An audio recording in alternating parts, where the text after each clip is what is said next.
Hi, it's time for another verb of the day. Today's verb is discourage.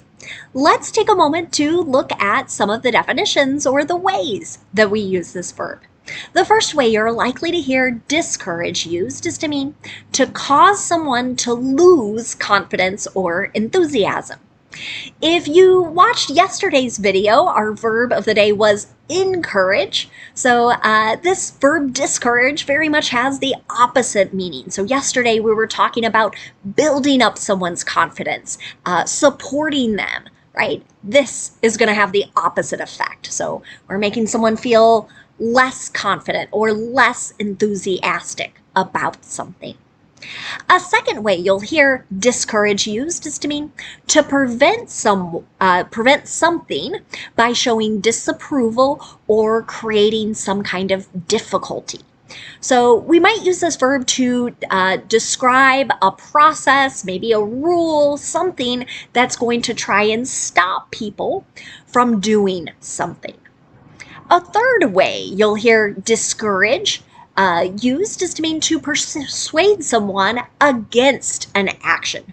So again, we're trying to convince them not to do something.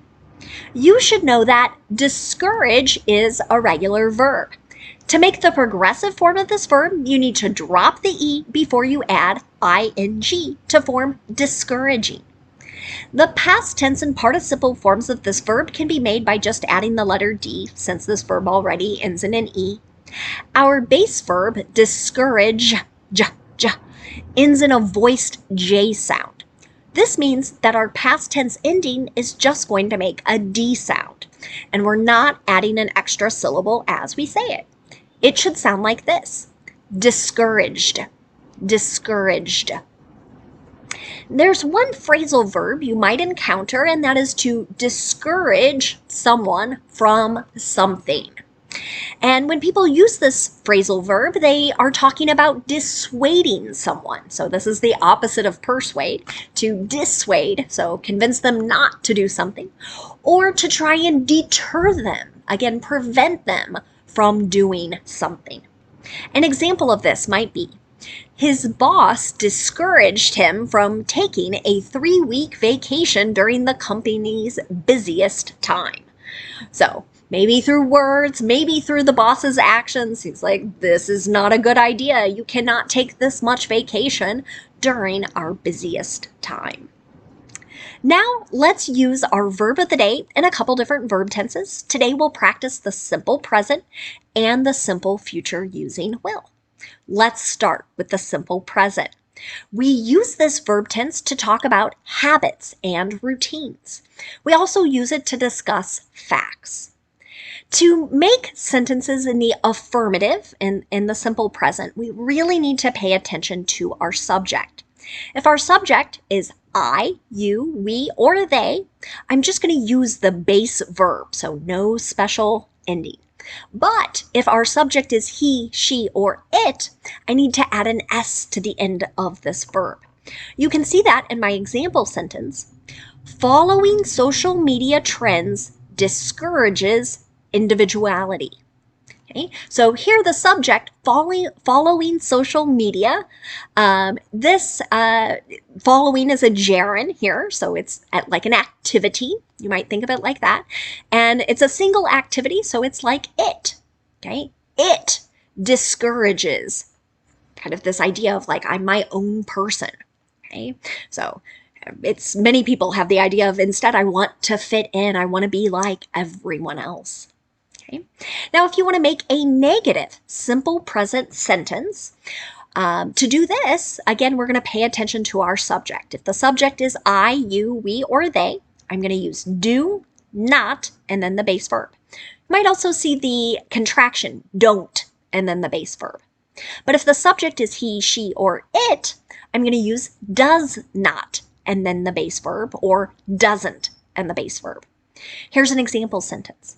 Setbacks don't discourage them for very long. So setbacks, these can be sort of negative experiences, things that make something a little harder or more difficult to do.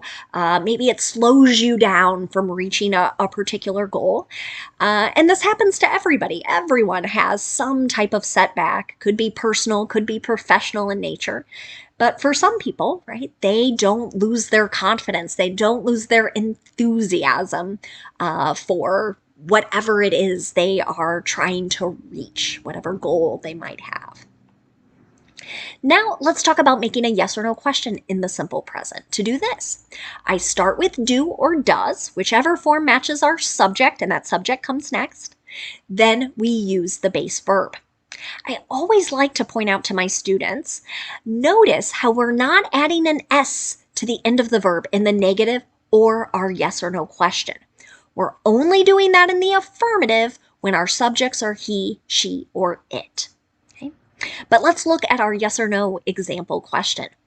Does our state's corporate tax rate discourage businesses from doing business here? This is a question many government leaders ask themselves in various states, right? How do we become an attractive place to have companies, have their headquarters here, have their manufacturing facilities, whatever it might be? Because that's generally good for the population. It means there are going to be jobs. There's going to be economic activity. But there are certain policies that might make people think, I don't really want to operate or be in this particular state. That's what that question is asking. Now let's talk about the simple future using will. When we use will to talk about future actions, many times we're using it to make a prediction, a guess about something that's going to happen in the future. We might also use it to make a promise as well. Sometimes you'll hear it as people talk about their plans. It's a little less common. But the nice thing about making sentences in the simple future is that we're going to have our subject, we're going to have will, and then we're going to have the base form. Okay, so we're not going to have any different forms based on our subject. It always stays the same. You can see that in my example. The proposed law will discourage people from switching to lower emission vehicles. Okay. This was a prediction some politician was making about a proposal for a new law, or I think this might be even a new tax on certain vehicles, be they electric or other hybrid type of vehicles. Now let's talk about making a negative simple future sentence.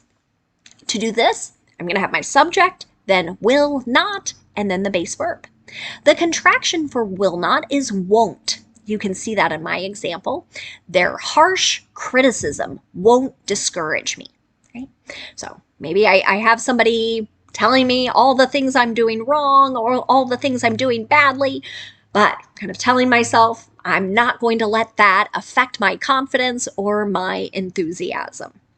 Now, let's talk about making yes or no questions in the simple future. To do this, we start with will, then we're going to have our subject, and then we're going to have our base verb.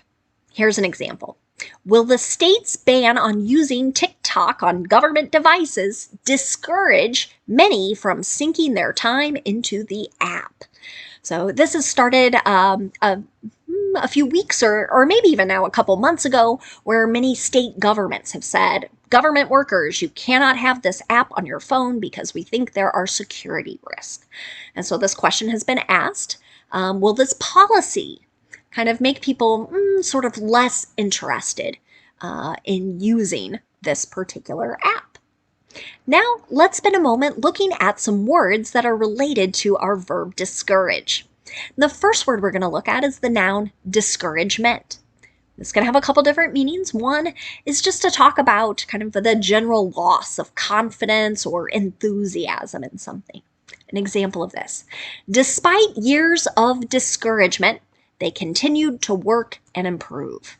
Okay, so maybe I'm talking about someone at work, their boss doesn't say good things, they don't get good performance reviews, but they're still trying to get better, to learn, to improve. Okay. A second way you'll hear the noun discouragement used is to refer to an attempt to prevent something. And you might be preventing it by showing you do not approve for it, or you create some kind of difficulty, again, to prevent that action. An example of this is union discouragement is very common.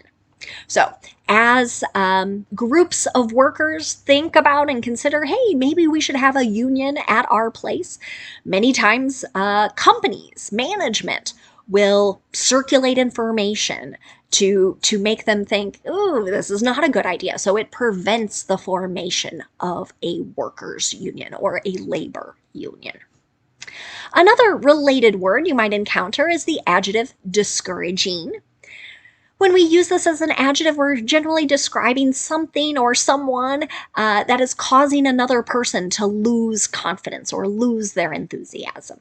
An example of this: the editor's discouraging critiques made the writer question her abilities. Okay, so maybe we have a professional, a paid writer here who's submitting work, and the comments they're getting back, they're thinking, oh my goodness, maybe I'm not supposed to be a writer. Maybe I'm not good enough for this job, right? The words, the criticism is causing the writer to lose her confidence. The last related word we're going to look at today is the adverb discouragingly. Generally, when we're using this, we're describing something that's being done in a way that makes someone feel less confident or less enthusiastic about doing something. An example of this: despite the obvious benefits, metal recycling rates worldwide are discouragingly low. So here, discouragingly, our adverb is describing the adjective low. So we know we need to be doing a better job of recycling and not consuming so many raw materials and minerals in our environment here. But someone else is looking at how often or how much is being recycled, and they're thinking, oh, I'm losing my confidence in our ability to have a positive impact, to slow down global warming. I'm not feeling enthusiastic about our ability to save our environment. I hope today's video doesn't discourage you. I really appreciate you watching, and I hope you have a great day.